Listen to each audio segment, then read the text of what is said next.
যারা পাওয়ার যোগ্য কিন্তু লোকলজ্জা আর আত্মসম্মান বোধের কারণে মুখ ফুটে বলতে পারে না, তাদের পাশেই দাঁড়াতে চাই আমরা। প্রিয় দর্শক, আসসালামু আলাইকুম।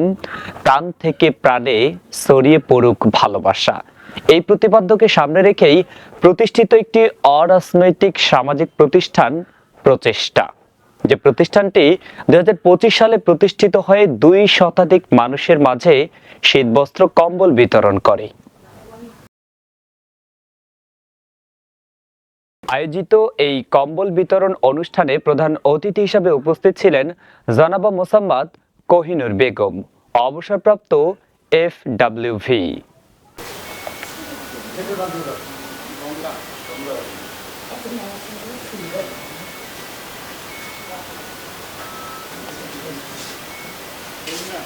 আয়োজিত এ অনুষ্ঠানে উপস্থিত ছিলেন অরাজনৈতিক সামাজিক প্রতিষ্ঠান প্রচেষ্টার সম্মানিত সভাপতি জনাব মোহাম্মদ আসাদুজ্জামান প্রামাণিক পলাশ।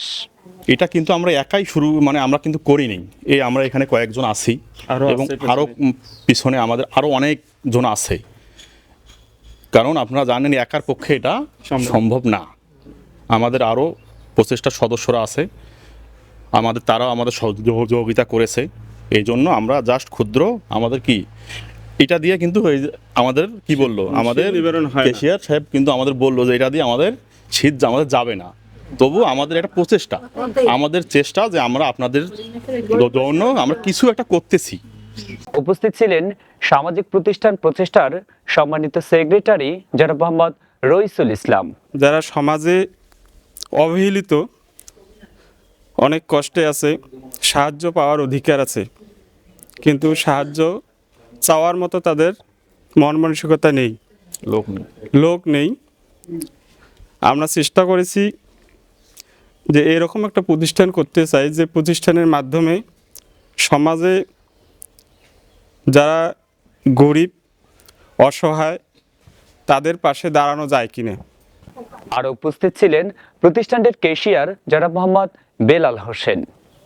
এটা দিয়ে এখন ঠান্ডা নিবারণ হবে না, তারপর যতটুকু সম্ভব ততটুকু।